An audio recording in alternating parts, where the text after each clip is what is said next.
sur TV5 Monde, soyez les bienvenus dans ce nouveau numéro de Kiosque. Ravi de vous retrouver. Au sommaire, ce dimanche, Nicolas Sarkozy mis en examen. L'ex-président français est soupçonné d'avoir reçu de l'argent de l'ex-dirigeant libyen Mouammar Kadhafi pour financer sa campagne présidentielle victorieuse de 2007. Une question revient avec insistance, le chaos en Libye et au Sahel est-il la conséquence de cette affaire ? 44 pays signent l'accord sur une zone de libre-échange continentale. La ZLEC vise à augmenter à 60% le commerce intra-africain, actuellement à 16%.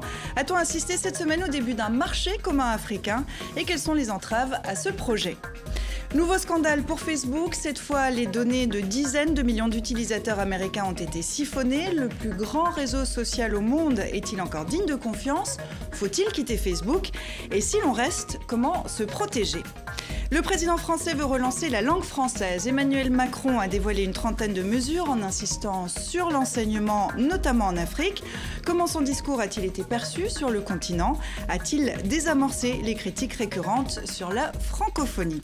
Et pour commenter, décrypter et analyser cette semaine d'actualité, voici tout de suite nos kiosqueurs. Julien Lebotte, journaliste et réalisateur du programme numérique Tous les Internets pour la chaîne de télévision arte.tv. Auparavant, producteur de l'Atelier des médias sur RFI, également consultant sur des projets d'innovation dans les médias. Virginie Robert, chef du service international au quotidien français d'information économique et financière Les Échos. Avant cela, vous étiez leur correspondante à New York pendant 5 ans. Ziad Limam, directeur et rédacteur en chef d'Afrique Magazine, mensuel francophone international édité en France et consacré au continent sous l'angle politique, sociétal et culturel. Et puis Jean Stern, rédacteur en chef de La Chronique, le mensuel d'Amnesty International.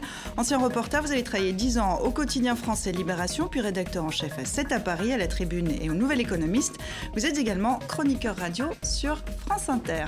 Merci à vous quatre d'être ici en plateau pour nous livrer votre analyse de cette actualité. Si vous avez des questions, vous qui nous regardez depuis chez vous, vous nous en faites part sur les réseaux sociaux avec le hashtag le mot dièse kiosque sur Twitter ou alors sur notre page Facebook. Et avant de développer ce sommaire, un mot d'abord sur cette autre actualité française avec ces attaques terroristes dans le sud du pays. 3 attaques à Carcassonne et Trèbes où s'est déroulée une prise d'otage dans un supermarché. Le bilan est de 4 morts. L'assaillant Radouane Lagdim, 25 ans, a été suivi par les services de renseignement. Les attaques ont été immédiatement revendiquées par le groupe État islamique. La France n'avait pas connu d'attaque terroriste sur son sol depuis le 1er octobre dernier. On a tendance à oublier, Jean, que le pays est toujours en alerte terroriste. Oui, on a tendance à l'oublier et pourtant il y a toutes sortes de mesures. On est toujours avec le plan de déploiement des militaires, des gendarmes sur l'ensemble du territoire. On est toujours avec une surveillance de plus en plus importante de la population, avec un cadre législatif qui se renforce. Et pourtant, on le voit bien, ça ne peut pas empêcher des gens de passer à l'acte sur un coin ou un autre du territoire. Et des gens, souvent, on le voit encore dans ce cas-là, apparemment isolés, avec un passage à l'acte très très rapide, une forme d'action très très rapide, une manière de désespoir aussi dans la manière d'agir. Je vais au supermarché, je vais à la caserne des CRS, je tire dans le tas et je fais pas de nuance du tout dans la manière d'agir. Donc je crois que ce type d'action, malheureusement, on en a eu, on en aura encore, et pas seulement en France, mais dans toute l'Europe. Et on n'en a pas fini avec le groupe État islamique, que ce soit en Europe ou au Proche-Orient. On n'en a pas fini avec le terrorisme islamique. Est-ce qu'on en a fini avec l'État islamique? C'est une autre question. Ils ont été défaits sur le terrain, résiduels, on peut dire, en Syrie et en Irak, poursuivis. Leur capacité de projeter des très grosses opérations est probablement réduite à 0. Donc, comme vous dites, on a maintenant affaire à des terroristes endogènes qui viennent de chez nous, de l'intérieur, qui s'auto-radicalisent en 5 minutes. Ça pose le débat, j'ai vu depuis hier à la radio, télé, etc., ça pose le débat sur les fichiers S. On voit que ça remonte. Est-ce qu'il faut un contrôle plus serré? Est-ce qu'il faut faire des interpellations, j'allais dire, préventives? Comment faire en sorte que ces gens qui sont déjà repérés par le système ne basculent pas? Et ça voudrait dire, on en a déjà parlé, un policier par suspect. Donc là, on voit bien qu'il va y avoir un débat, je pense, à l'intérieur en France, mais un petit peu partout en Europe, aux États-Unis, les États-Unis étant un cas un peu à part, sur la manière de contrôler ces gens qui sont identifiés pour les empêcher, d'une manière ou d'une autre, de passer à l'acte. Ça va être un débat compliqué. Je crois que vous avez raison, et on se rend compte que c'est extrêmement difficile, cette lutte contre les loups solitaires. Ce qui est surprenant dans les informations qui commencent à émerger, c'est qu'on voit que ce monsieur s'est vu accorder la nationalité française alors qu'il était fiché S. Et là, vraiment, ça pose des questions, parce que s'il est fiché S, pourquoi est-ce qu'une démarche de demande de nationalité va jusqu'au bout? Ça, c'est aussi des choses que le gouvernement va devoir regarder. Parce qu'il y a des règles de droit aussi, et c'est ça aussi qui est compliqué dans une démocratie, ça va de trouver un moyen de savoir se protéger, ou en tout cas protéger chacun des citoyens, et puis protéger l'Europe sans rentrer dans une démarche qui nous transformerait en forteresse sécuritaire, où on arrête chaque individu sur la base d'un soupçon sans passage à l'acte. Et comme tu le disais très bien, Jean, là c'était quasiment imprévisible. Enfin, il était pré-repéré, mais rien ne laissait présager que ça allait se passer comme ça à ce moment-là. Et c'est un débat... Sans cette forteresse, on peut quand même examiner plus en avant les gars qui sont fichés. Franchement, non, je suis d'accord. Je dis juste que c'est une affaire très complexe. Il faut faire preuve de tact, de nuance, et d'ailleurs c'est du jugement au cas par cas aussi. C'est-à-dire... Ce que disait, j'ai oublié malheureusement son nom, le président de la commission parlementaire sur les attentats du Bataclan, il dit le problème aussi c'est qu'on a créé tellement d'appareils administratifs, juridiques, État, etc., qu'il faudrait un peu de rationalisation et se préoccuper essentiellement des lieux où se passe cette radicalisation. Aujourd'hui, elle se passe où? Elle se passe dans les prisons et elle se passe dans les quartiers, qui sont deux trous noirs de toute politique publique en France depuis des années. Et on voit bien à quel point ça va interpeller les pouvoirs publics, parce que nous, on va être tentés de répondre par plus de répression, plus de contrôle, débat fichier S, pas fichier S, mais il y a aussi ce volet-là, la prison, les quartiers, comment on fait pour... commencer une politique active dans ces endroits où on crée de la radicalisation. Et c'est un débat qui va certainement avoir lieu, on l'espère en tout cas, cette semaine en France. La France, où on va développer une autre actualité de cette semaine aussi. Nicolas Sarkozy est à nouveau rattrapé par la justice. L'ancien président français est mis en examen pour financement illégal de campagne, corruption passive et recel de détournement de fonds publics libyens. Il est soupçonné d'avoir reçu de l'argent de l'ex-dirigeant libyen Mouammar Kadhafi pour financer sa campagne présidentielle victorieuse de 2007. Une question revient avec insistance. Le chaos en Libye et au Sahel est-il une conséquence de cette affaire? Élément de réponse avec Philippe Randré-Narimanen. Entre Nicolas Sarkozy et Mouammar Kadhafi, c'est l'histoire d'une liaison dangereuse. Au Zénith en 2007, avec tapis rouge à Tripoli pour le président français fraîchement élu. Et réception à l'Élysée pour le dictateur libyen désormais courtisé. Mais en 2011, tout s'écroule dans la guerre lancée par Paris et ses alliés sous mandat onusien. Le régime de Mouammar Kadhafi accuse alors Nicolas Sarkozy d'avoir bénéficié de financement libyen pour sa campagne présidentielle. Une bombe à retardement. De l'argent sale venu d'une dictature a abondé politiquement et de manière privée la France. Et puis, quelques années plus tard, c'est la guerre. Si la justice arrive à démontrer qu'il y a une implication de Nicolas Sarkozy dans les financements libyens, comment ne pas considérer qu'il y a une dimension personnelle et privée dans la guerre qui a été menée en mars 2011 ? 3 jours pour gagner. Guerre personnelle et privée, à quel prix ? La chute du colonel Kadhafi provoque le chaos en Libye, mais pas seulement, c'est l'engrenage dans tout le Sahel. Des armes libyennes circulent librement. Les Touaregs entrent en rébellion au nord du Mali, mais ils sont supplantés par des djihadistes. La France intervient dans cette autre guerre contre le terrorisme international. Tous les États sahéliens vivent sous la menace. La racine du mal, c'est la Libye. Et une des erreurs qui a été commise, c'est de n'avoir pas fait le service après-vente. La Libye est devenue un sanctuaire pour les terroristes. Tant que la Libye restera déstabilisée, nous courons des risques de déstabilisation dans le Sahel. Un constat toujours valable et une crise sécuritaire doublée d'une crise humanitaire pour les migrants d'Afrique subsaharienne qui, sur la route de l'exil, se retrouvent piégés dans l'enfer libyen. Puis évidemment, cette question qui se pose aussi, Nicolas Sarkozy a-t-il déclenché une guerre en Libye de peur de voir le régime Kadhafi divulguer des documents compromettants?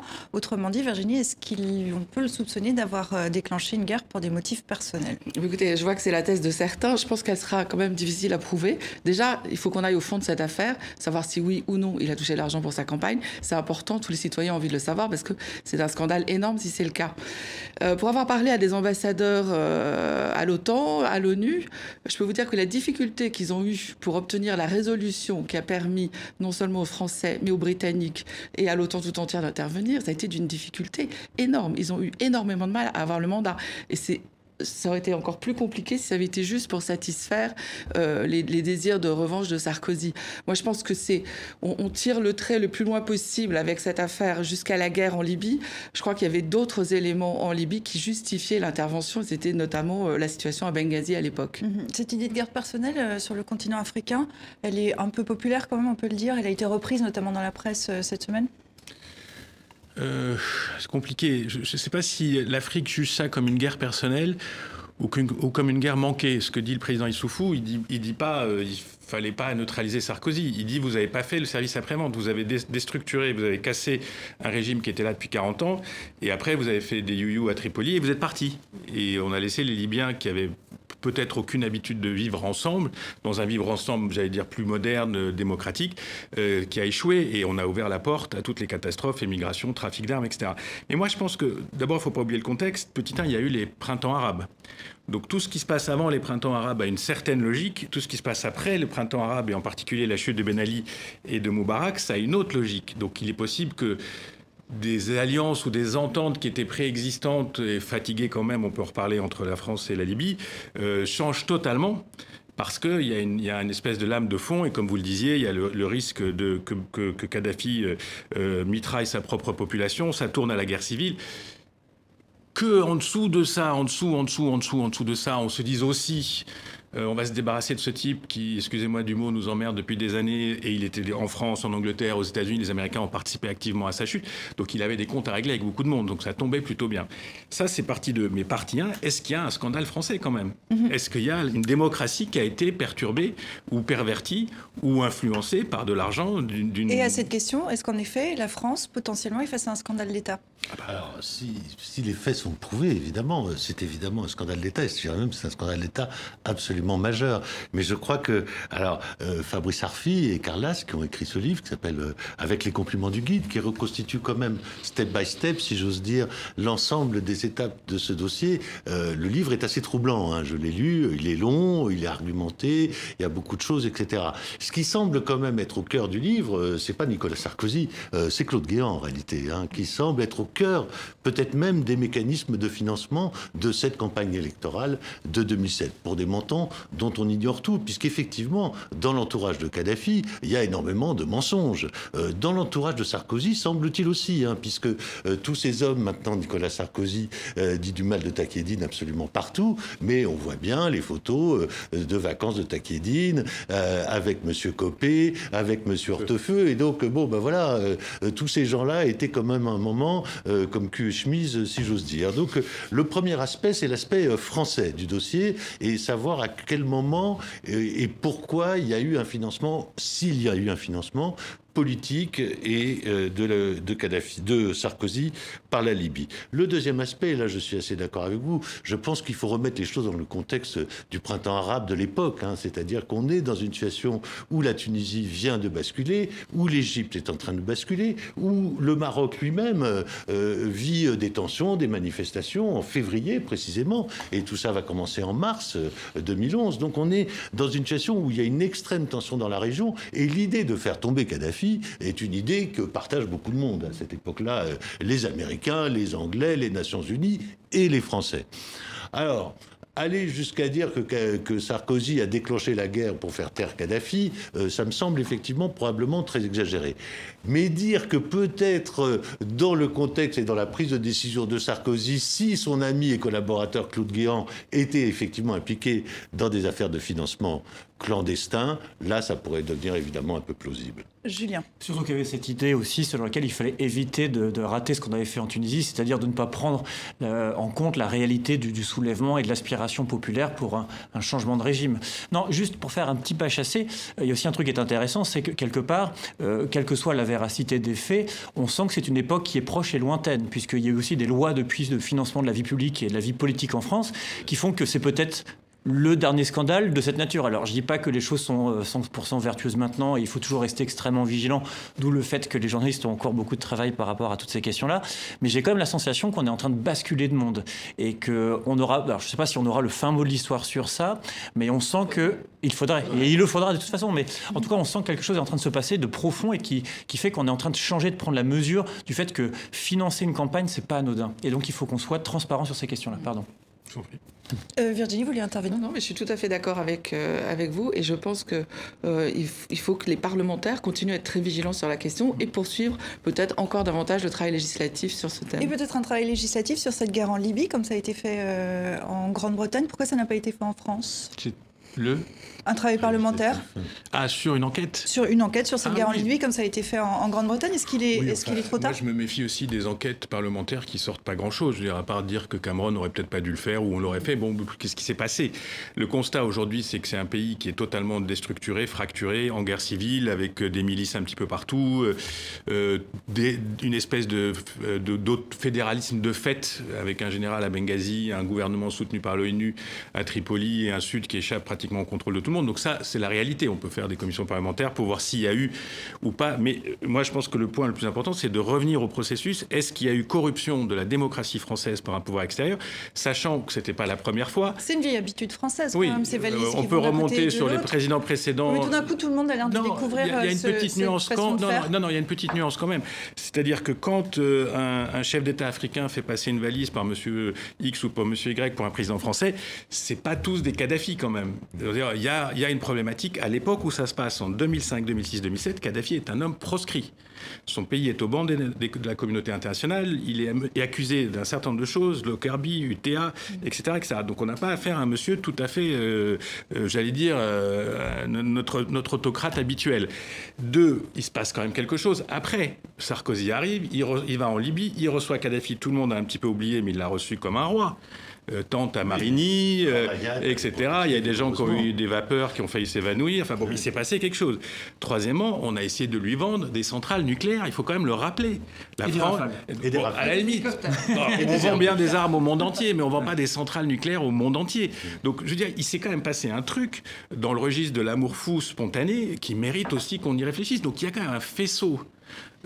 Encore une fois, présomption d'innocence, mais il y a un faisceau d'indices, que ce soit l'argent liquide, que ce soit les tableaux de M. Guéant qui valent 20 € et qui sont vendus 500 000 €, que ce soit les photos, que ce soit les comptes où on a découvert un coffre-fort, que ce soit cet amour fou avec la Libye. Ça interpelle quand même un pays comme la France. Et là, dernier point, et après je m'arrête. C'est là aussi qu'on peut dire que la justice française, sur laquelle on a un peu l'habitude de dire oui, ceci instrumentalisé de gauche, de droite, eh ben quand même, elle s'est accrochée sur un dossier qui est visiblement une affaire d'État, où il y a des gens qui disparaissent, il y a des gens qui meurent, on ne sait pas trop si c'est naturel, si c'est pas naturel. Ils se sont accrochés. Et que 3 juges prennent sur eux la responsabilité d'inculper un ancien chef d'État en France, c'est quand même indicateur de la gravité. Mise en examen pour Nicolas Sarkozy, précisons-le quand même. Jean ? Oui, c'est précisément ça qui est intéressant, c'est que Sarkozy et la droite française, qui pendant toute une époque s'était fait la spécialité d'attaquer les juges, d'attaquer le pouvoir des juges. Souvenons-nous ce qu'avait pris Eva Joly, qu'on avait pris pour très cher à une époque, qui était critiqué en permanence. Là, on entend Sarkozy sur Kadhafi et son entourage, les voyous, sur les journalistes, nos confrères de Mediapart, les malfaisants, etc. On ne l'entend pas sur les juges. On ne l'entend pas sur les juges. Ça veut dire que ces 3 juges qui mènent une instruction sérieuse, parce que 26 heures de garde à vue, quels que soient les faits, veut dire qu'il y a quelque chose, qu'ils ont quelque chose. Sinon, ça ne durerait pas, évidemment, 26 heures. Ça veut dire qu'ils ont des éléments et que cette enquête, elle est plus sérieuse qu'on ne le croit. Et donc, le fait que Sarkozy, fasse une très grosse contre-offensive ces derniers jours, TF1, il y a on va voir la une du JDD d'aujourd'hui, on va en profiter pour la regarder.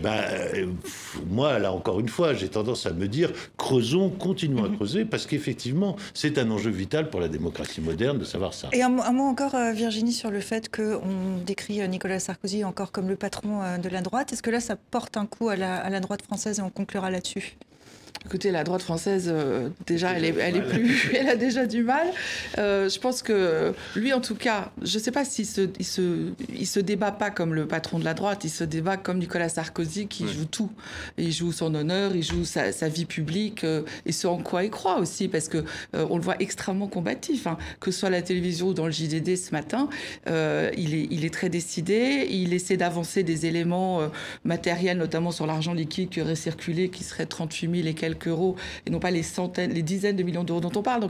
Donc c'est un homme qui se bat. Je ne crois pas que ça veuille dire grand-chose pour sa famille politique pour l'instant. Il faut vraiment que la justice fasse son travail. Et là, plus que jamais, on a besoin d'un travail extrêmement sérieux, extrêmement rigoureux, parce qu'on ne met pas non plus en examen sans preuve. Donc il faut les voir. Et après, il faut que les juges tranchent. Et la justice française suit pour l'instant son cours. Je vous propose qu'on avance maintenant, puisqu'on va s'intéresser à ce qui pourrait devenir le plus vaste marché commun au monde, avec plus d'1,2 milliard d'habitants. 44 pays ont jeté les bases d'une zone de libre-échange continentale africaine. Elle vise à augmenter de 60% le commerce intra-africain, actuellement à 16%. Et c'était mardi au Rwanda, sommet extraordinaire de l'Union africaine.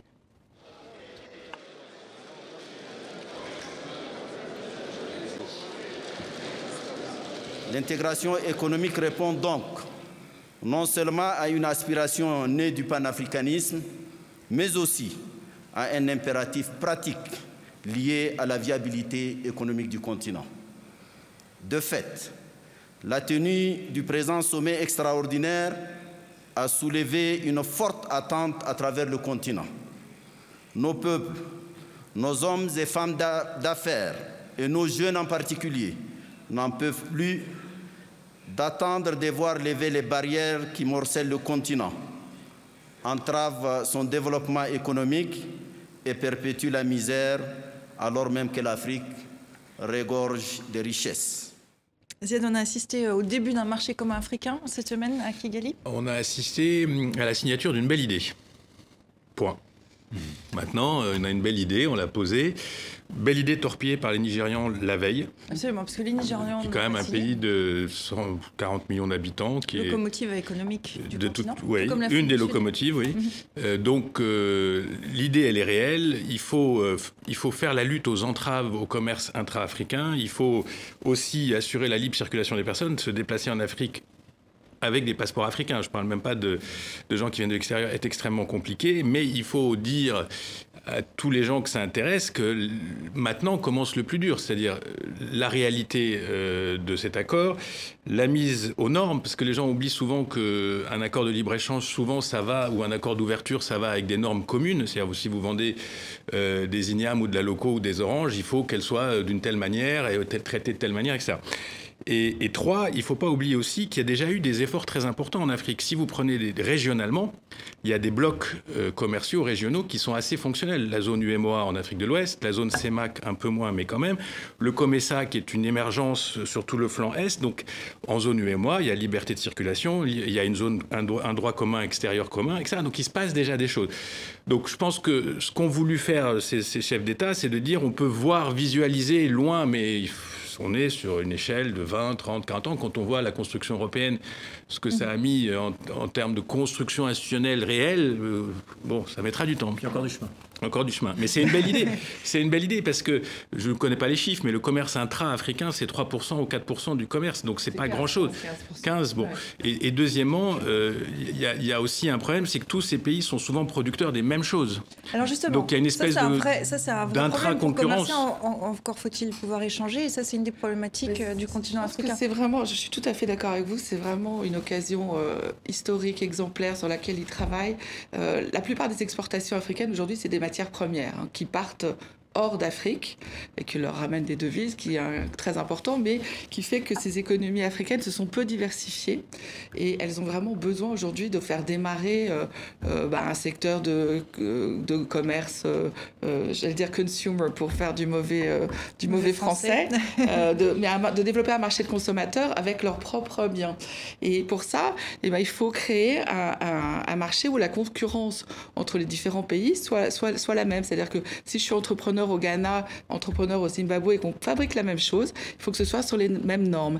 Et c'est pour ça que ce genre d'accord de libre-échange est très important parce que, comme vous le disiez, c'est pas seulement les tarifs douaniers, parce qu'aujourd'hui ils sont de l'ordre de 6%, donc on les abaisserait dans les 5 à 10 ans à venir, mais c'est aussi normatif. Ça veut dire que chacun va construire ou manufacturer selon les mêmes règles.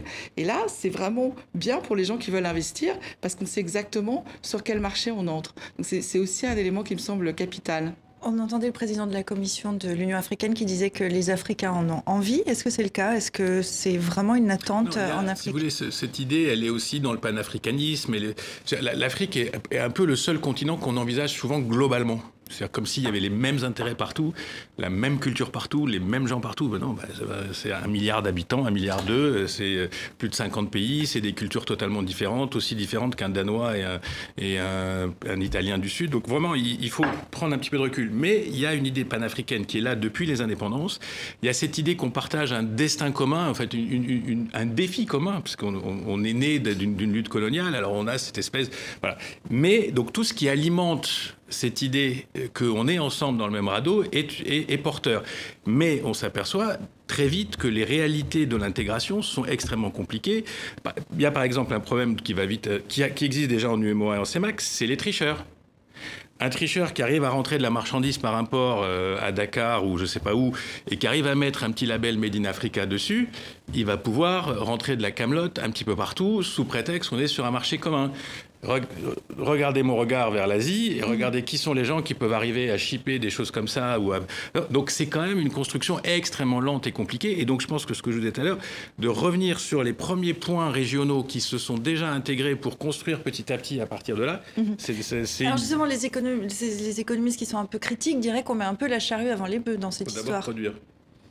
Vous êtes d'accord avec ça ? Moi, je trouve pas. Je trouve que vraiment, il faut une grille pour avancer et que là, ils posent les fondations. Moi, j'ai vraiment l'impression que ce sont les fondations qui sont posées. Ils ont raison. C'est la façon de moderniser les économies africaines. Ils ont une démographie galopante. Il va falloir nourrir ces gens, les faire travailler. Et ben, un accord de libre-échange, ils vont pouvoir échanger entre eux. C'est capital et ça va ramener beaucoup d'argent. Jean ? Oui, moi, je trouve qu'il y a une espèce de leçon d'optimisme quand même, malgré tout, hein, effectivement. Au moment même où la Chine et les États-Unis sont en train de se faire pratiquement la guerre, en tout cas la guerre économique, sur ces questions précisément du libre-échange. Je trouve que la leçon africaine, elle est intéressante, avec des difficultés qu'on connaît tous pour pratiquer un tout petit peu l'Afrique. Par exemple, le simple fait qu'aujourd'hui, un billet d'avion pour aller de Dakar à Abidjan coûte pratiquement le même prix qu'un billet d'avion pour aller de Dakar à Paris. En soi, c'est des choses que peut-être un marché commun vont pouvoir améliorer, faciliter, et donc faciliter aussi les échanges entre les Africains eux-mêmes. Hein. Moi, là où je suis sensible à cette dimension d'idée, c'est que quand on lit, par exemple, toutes les blogueurs, par exemple, toute la région, c'est vrai que ce dont tu parlais, c'est-à-dire cette vision un peu panafricaine, cet afro-optimisme, c'est vrai que quelque part, peut-être c'est important à un moment donné de se dire qu'on se fixe un horizon et quand bien même, après, il y a des enjeux bassement matériels, comme il faut commencer par produire, il faut peut-être être complémentaire, il y a quand même la traduction peut-être de la volonté d'essayer d'avancer et de sentir que c'est possible. Parce qu'au niveau des idées, évidemment, il n'y a pas les mêmes enjeux au niveau des frontières. Les idées, déjà, elles circulent beaucoup, je trouve. Il y a beaucoup d'échanges, d'aspirations communes. Moi, j'avais été frappé quand je travaillais avec les mondoblogueurs par cette espèce de discussion par-delà les frontières qui était hyper forte et hyper belle. Donc moi, vraiment, je trouve que oui, on peut considérer que c'est une étape finalement peut-être importante, symbolique, mais importante. On peut s'interroger aussi sur comment va réagir l'Union européenne, comment va réagir la Chine. C'est extrêmement intéressant parce qu'il y a une contestation maintenant en Afrique assez précise des accords ACP, les accords entre l'Union européenne et l'Afrique, qui permet d'échanger relativement librement sur un certain nombre de produits, parce qu'un certain nombre d'Africains, et pas que des intellectuels de gauche, des patrons, des chefs d'entreprise, disent que ces accords sont finalement négatifs pour l'Afrique, parce qu'ils ont ralenti l'émergence d'un certain nombre de produits, de construction industrielle, de construction plus complexe avec l'Europe. Donc ça, on voit bien que ces questions de libre-échange, c'est toujours très complexe, parce que dès qu'on va s'attaquer à des intérêts assez affirmés. Prenez par exemple le cas de tout le secteur banque-finance, qui est un secteur extrêmement important. Les Marocains veulent rentrer dans la CEDEAO. Et il y a tout un secteur du patronat CEDEAO qui dit non.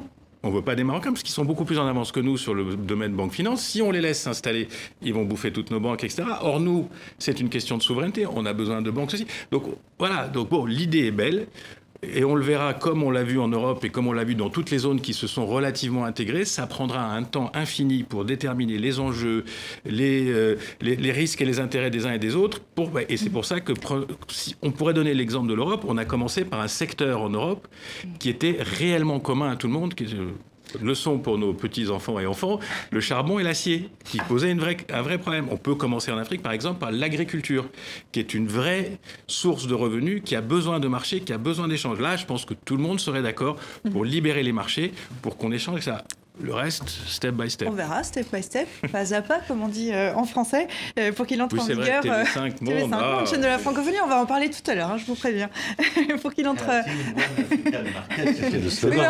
Oui, mais alors ça, c'est pas nous. Ça, c'était à Kigali, c'était comme ça. Le clin d'œil rwandais à la francophonie. Voilà, exactement. On précisera pour terminer sur ce thème que pour qu'il entre en vigueur, cet accord, il faudra au moins 22 ratifications des parlements. Les dirigeants africains souhaitent parvenir à une ouverture effective de cette ZLEC d'ici à janvier 2019. Donc c'est un premier pas. Il est rapide. Ouais. On en vient maintenant au scandale à répétition chez Facebook. Dernière en date, le réseau social a laissé Cambridge Analytica, une entreprise d'analyse de données proche du président Donald Trump, siphonner les données de millions d'utilisateurs américains. Facebook traverse l'une des plus graves crises de sa courte histoire. Ici que démarre toute l'affaire. Cambridge Analytica, une compagnie britannique de data marketing. L'un de ses ex-employés l'accuse d'avoir volé des millions de profils Facebook, et cela au moyen d'une application de tests psychologiques diffusée par la plateforme. Je ne capture pas que les réponses. Je capture aussi toute l'information à votre sujet sur Facebook. Mais cette application brasse aussi votre réseau d'amis et attrape tous leurs profils. Donc quand vous répondez à mon enquête, je peux capturer 300 profils en moyenne. Résultat, 50 millions de profils Facebook détournés. Ils ont servi à des études psychologiques permettant de déterminer des groupes d'affinités, des profils de pensée des utilisateurs. Le but, cibler les informations, mais aussi les fake news. Si vous pouvez vous saisir de chaque canal d'information autour d'une personne et y injecter du contenu, vous pouvez changer la perception de ce qui se passe. Ce que Cambridge Analytica fait, c'est créer une toile de désinformation en ligne, ce qui entraîne les personnes à suivre une piste et à cliquer sur tel blog, tel site internet, etc. Ce qui leur fera croire que certaines choses se passent alors que ce n'est pas le cas. Selon la presse britannique, le système aurait été utilisé pour favoriser la campagne de Nigel Farage en faveur du Brexit, ce que Cambridge Analytica nie, mais aussi celle de Donald Trump tout au long des présidentielles américaines. Il est à noter que Steve Bannon, l'âme damnée de Trump, aurait dirigé Cambridge Analytica dans le passé. Alors, il y a eu des soupçons d'ingérence que Facebook aurait favorisé dans la présidentielle américaine, la crise des fake news, les fausses informations. Est-ce qu'on peut faire confiance encore à Facebook ou est-ce qu'on découvre que non ?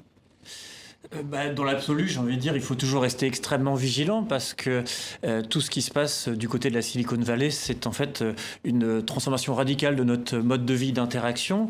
J'ai envie de dire que bizarrement, Facebook, c'est aujourd'hui devenu le plus petit dominateur commun de l'humanité puisqu'on est plus de 2 milliards sur Facebook.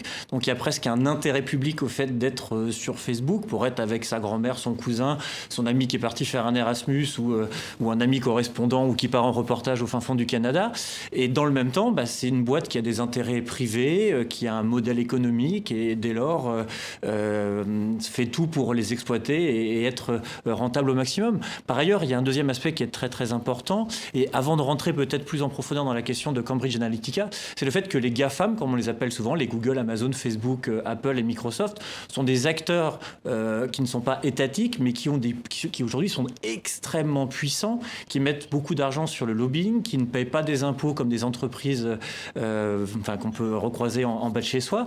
Et donc, ça pose tout un tas de questions parce qu'il y a une asymétrie hyper forte entre les citoyens qui ne comprennent pas bien ce qui est en train de se jouer, ce qu'on fait de leurs données, et ces entreprises qui font de la pression pour qu'on puisse utiliser les données personnelles, pour informer un peu, mais pas trop. Donc, mais moi, en tant qu'utilisateur, je ne suis pas opposé, en fait, encore une fois, à Facebook. Je ne suis pas un dangereux gauchiste qui va dire, attention, ces boîtes américaines, c'est le mal absolu. Je ne dis pas ça et je pense même que c'est effectivement des sources d'empouvoirment, pour ne pas dire empowerment. On a vu comment, pendant le printemps arabe et compagnie, on a eu beaucoup de gens qui se sont appuyés sur ces technologies pour échanger des signaux, partager des aspirations communes. Oui, mais revers de la médaille... Mais Julien, ce qui pose problème, c'est la fausse gratuité de Facebook. C'est-à-dire qu'on pense que c'est gratuit et donc c'est de la récupération de données. C'est le modèle économique de Facebook. Est-ce qu'il est tenable, Virginie ? Je pense que le modèle, il évolue en permanence. Pour revenir à ce que vous disiez, c'est que les efforts de réglementation, il y en a eu beaucoup, et notamment en Europe. Je veux dire qu'on est vraiment plutôt très en avance là-dessus. On l'a vu sur l'optimisation fiscale notamment, puisque ces grands groupes ne paient pas beaucoup d'impôts chez nous. Et il y a quelque chose qu'on est en train d'essayer de développer qui est très intéressant, qui est la notion de présence numérique ou présence digitale de ces grands groupes. C'est-à-dire de savoir quel est effectivement le chiffre d'affaires qu'ils réalisent chez nous, parce que pour l'instant, on n'en a pas vraiment d'idée. Et les gens qui travaillent là-dessus, c'est notamment l'OCDE et la Commission européenne. Et on commence à définir des critères pour savoir quelle sera la meilleure façon de les imposer.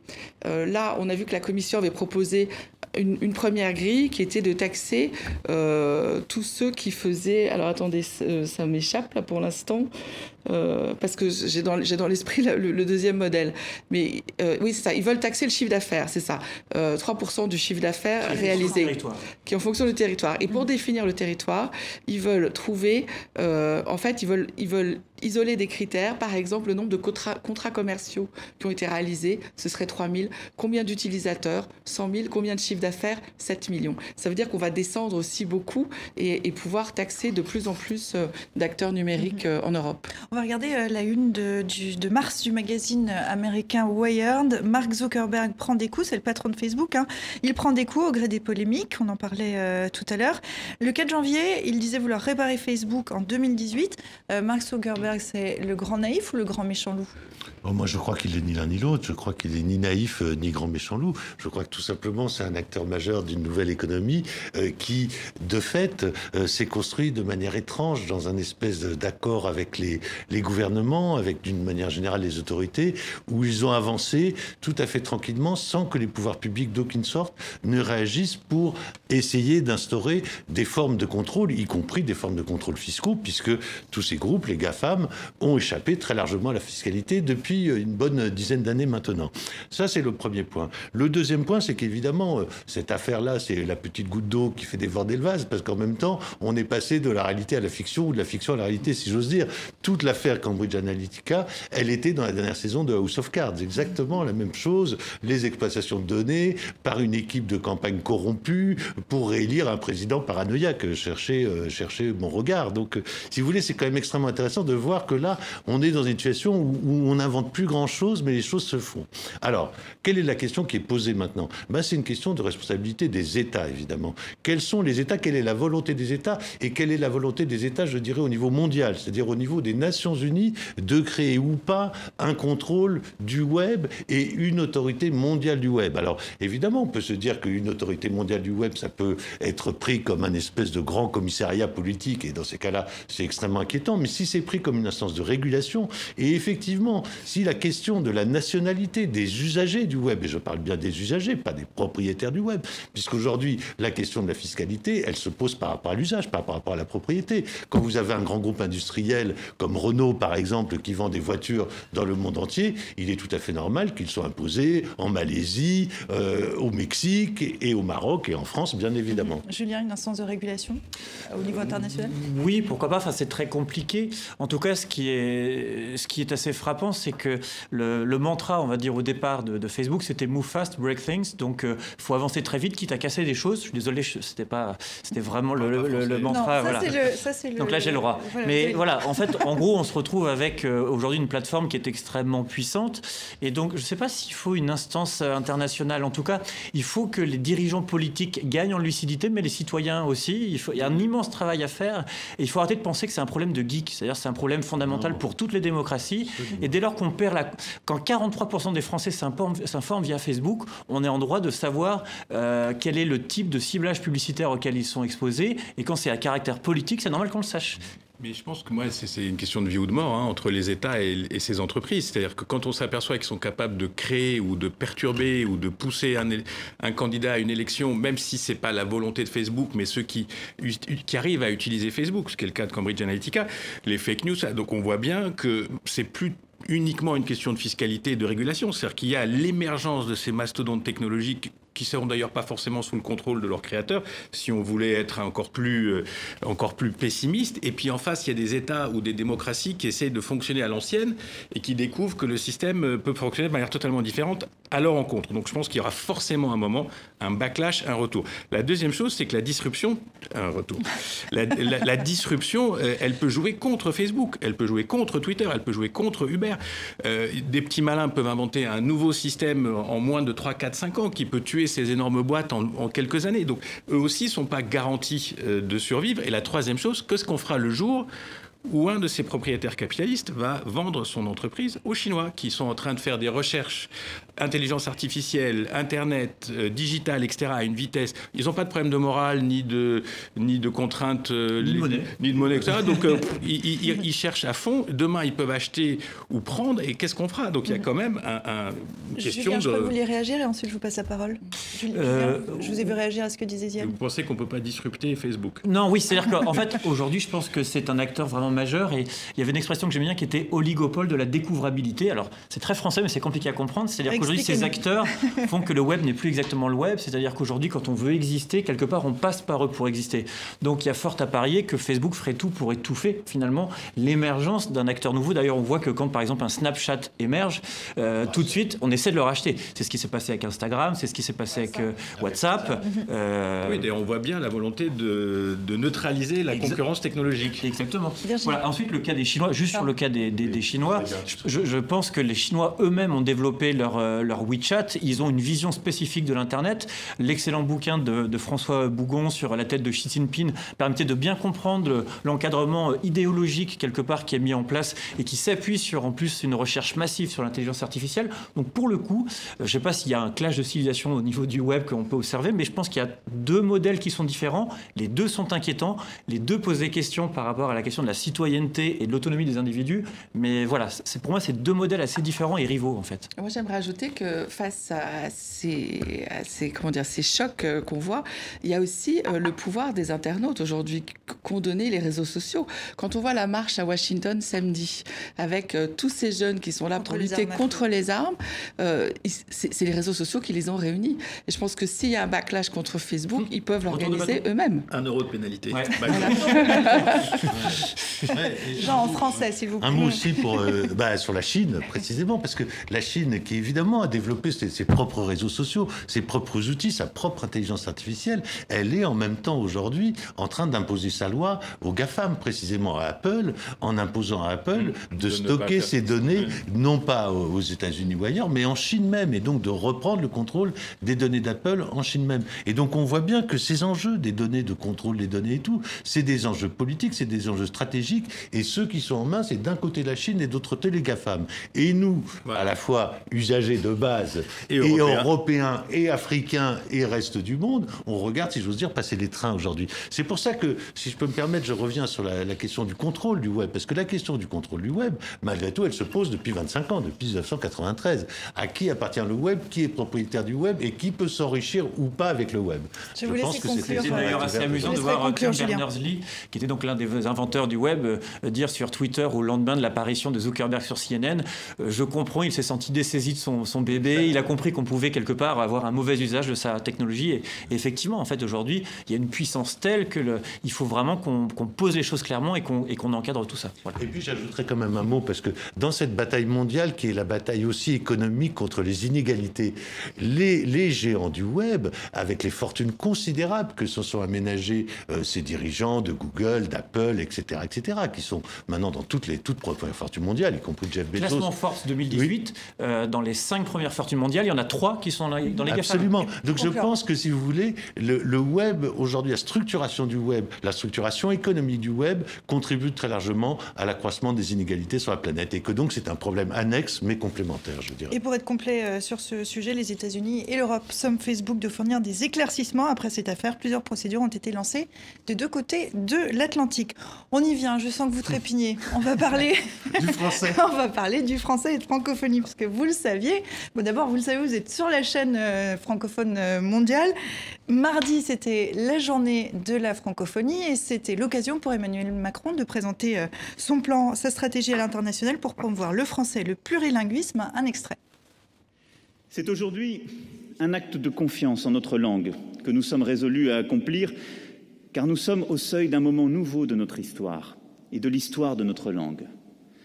Nous passons de l'idée ancienne d'une francophonie qui serait la marche de la France à cette conviction que la francophonie est une sphère dont la France, avec sa responsabilité propre et son rôle historique, n'est qu'une partie agissante, volontaire, mais consciente de ne pas porter seule le destin du français.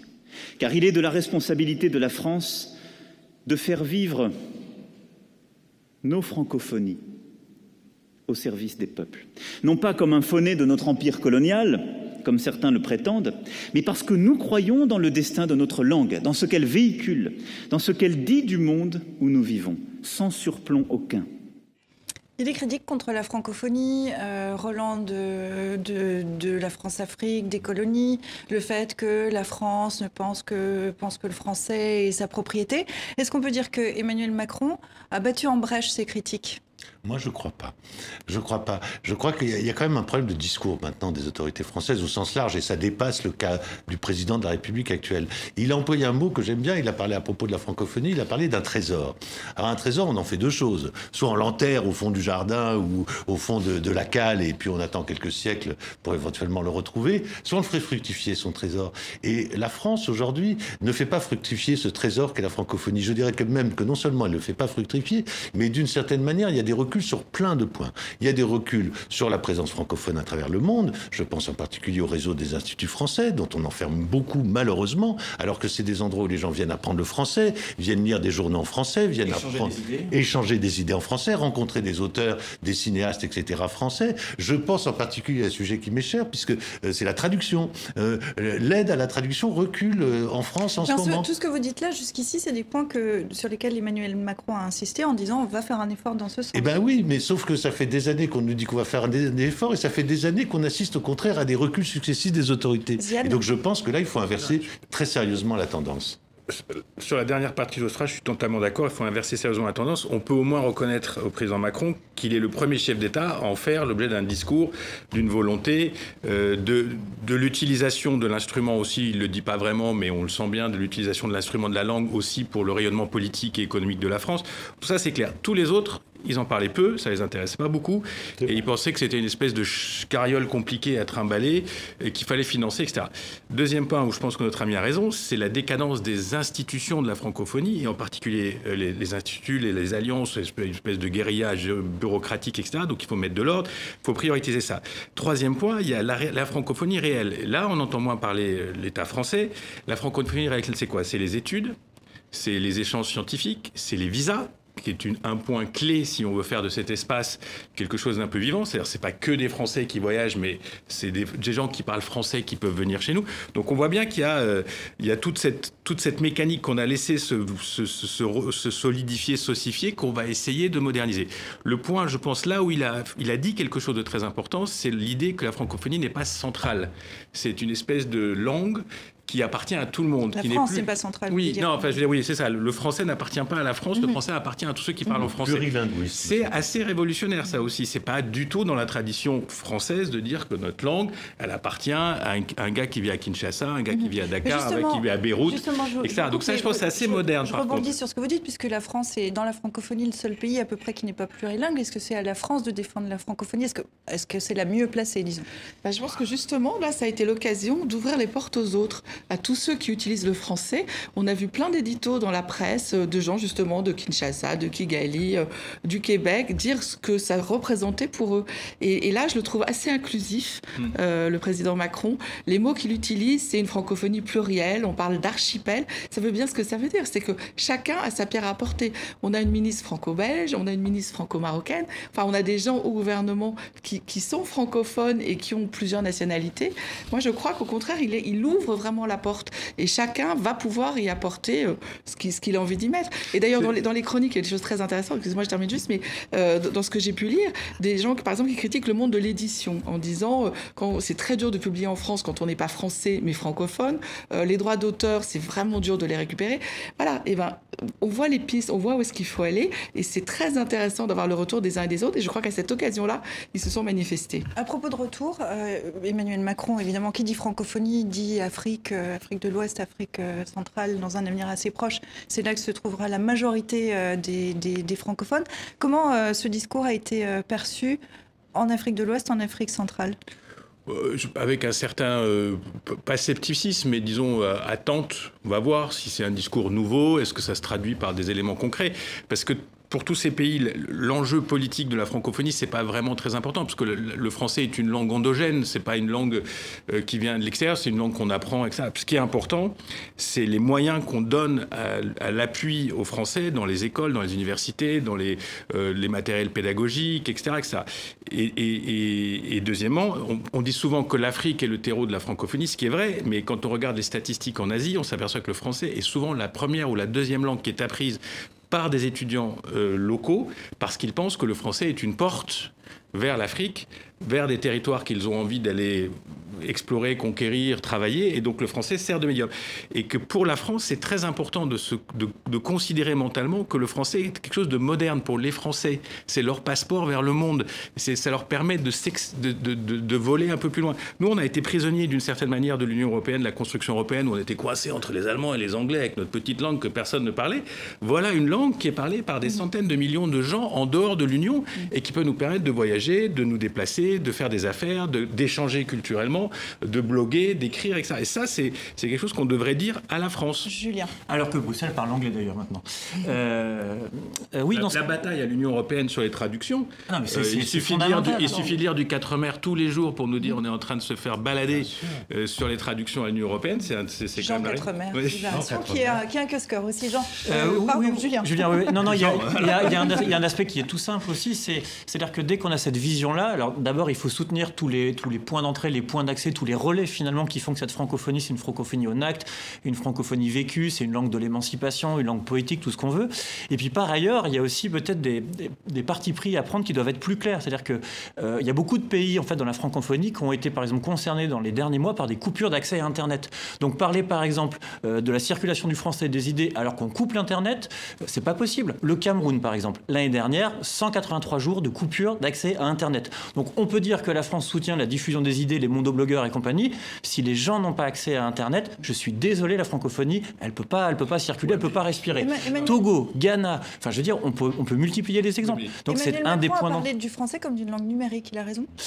Eh bien justement, dont acte, c'est-à-dire qu'il faut du coup être très clair vis-à-vis des opérateurs téléphoniques qui, par exemple, sont complaisants vis-à-vis des régimes. Peut-être qu'il y a des leviers. Je pense que ça c'est très excessif. Si vous demandez à la francophonie des choses qu'elle n'est pas du tout en état de faire. Et pourtant, c'est ce qu'elle dit, c'est-à-dire que l'OIF dit nous faisons tout pour. On fait de la politique. Nous, en tant que journalistes, on explique que pour l'instant, il y a des progrès à faire. Je ne fais que dire qu'il faut avancer. Il y a effectivement des progrès à faire. Et il y a des progrès constants qui sont des progrès très simples dans les bagarres qu'on peut mener quotidiennement. J'appartiens à une organisation internationale et dans laquelle il y a 4 langues officielles, l'anglais, le français, l'espagnol et l'arabe. Nous veillons, section française, mais pas seulement section française, à défendre le fait que tous les documents d'Amnesty International soient traduits systématiquement en français, en arabe et en espagnol, et nous empêchons que des réunions se tiennent exclusivement en anglais. Donc je crois que ces petites bagarres au quotidien, elles sont très importantes. Maintenant, pour en revenir au cadre plus global de la francophonie et de l'usage du français dans le monde, moi je crois qu'effectivement, on ne peut pas être juste dans une espèce de vision. J'ai trouvé le discours de Macron, pour être franc, un peu bisounours et un peu gentil. Exactement. Cette espèce de plurilinguisme merveilleux, cette espèce de mondialisation heureuse qu'il incarne d'une certaine manière.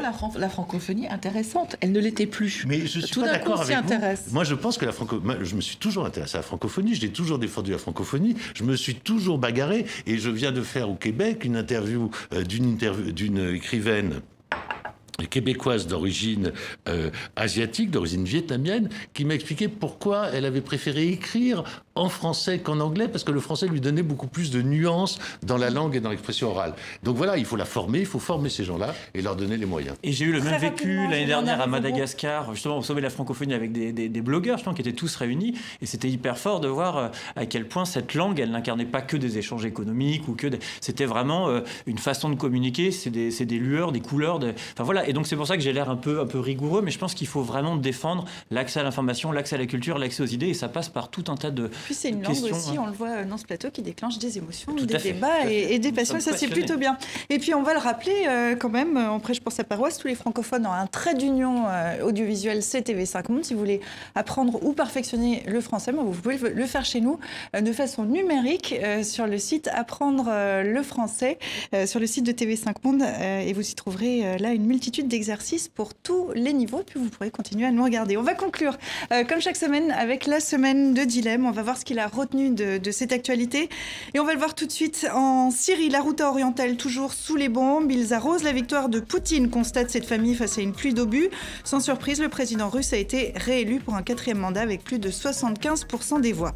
Plus fort que Vladimir Poutine, en Égypte, Abdel Fattah al-Sisi fera-t-il mieux que ses 97% obtenus en 2014 ? La présidentielle la semaine prochaine sera une formalité. En lieu et place du « à voter », un « est élu » au moment où le chef de l'État sortant dépose son bulletin dans l'urne. Aux États-Unis, il faut interdire les armes aux plus jeunes. Ici, l'arme en question, vous le voyez, c'est le logo de Facebook. Des centaines de milliers de jeunes ont manifesté hier samedi aux États-Unis contre les armes à feu. Et enfin, nous en parlions tout à l'heure en début d'émission, Nicolas Sarkozy mis en examen dans l'affaire libyenne. Les yeux dans les yeux, je suis innocent. L'ancien président défend son honneur et riposte dans les médias. Merci à vous 4 d'être venus en plateau ce dimanche commenter l'actualité. Merci à vous qui nous regardez aux 4 coins de la planète. Je vous souhaite de passer une excellente semaine et je vous dis à dimanche prochain.